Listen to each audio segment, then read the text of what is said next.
Libwereze pa fundo imene ndimanena kuti mukaona Kalonga Sosola ndi mfumu imene simasankha munthu, sisankha chipembedzo, komanso sisankha chipani.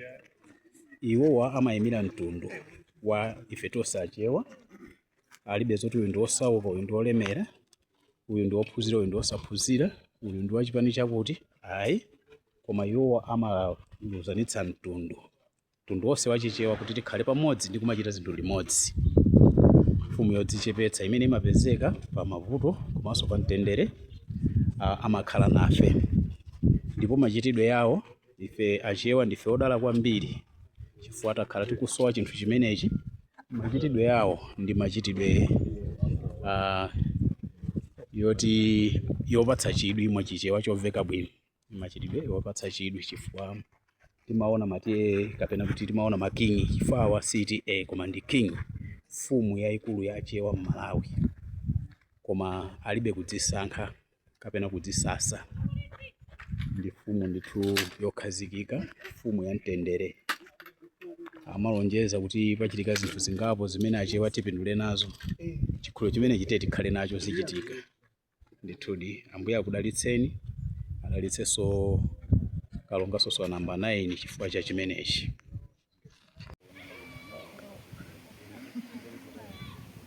Majambo mapanga video Kakupanga Zuka mchewa zuka. Zuka mchewa zuka. Achewa ku Malawi itadzuka. Mfumu yathu tili nayo kuno tsopano. Siti kuchoka so mapita kunja ukapanga mwambo wachichewa. Ili kuno kusinja. Zuka mchewa zuka.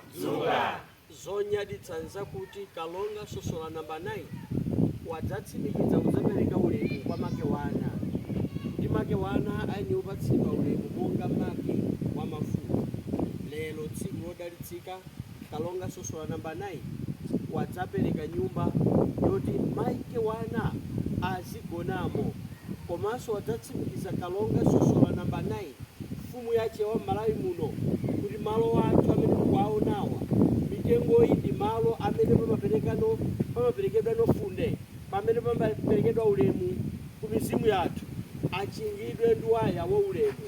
Kuti mkutero ana amene akubwera m'mbuyomu, amene akubwera ngakhale kutsogoloko, adzaone kuti malo amenewa ndi odalitsika. Lero tsiku lonyadilika limene mfumu yathu Kalonga Sosola namba 9 wadzafika pa malo yano kwa make wana.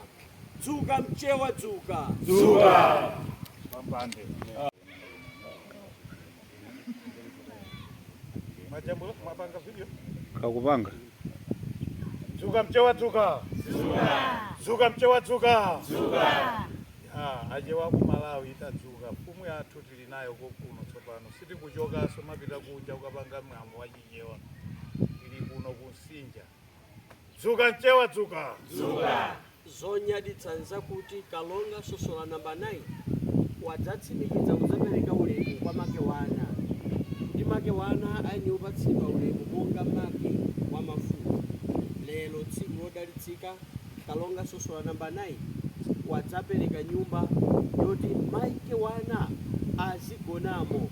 Komanso wadzatsimikiza Kalonga Sosola namba 9 mfumu yachewa m'Malawi muno kuti malo athu amene tikuwaonawa mitengo iyi ndi malo amene pamaperekedwa nofunde, pamene pamaperekedwa ulemu ku mizimu yathu, achingidwe ndi waya wa ulemu.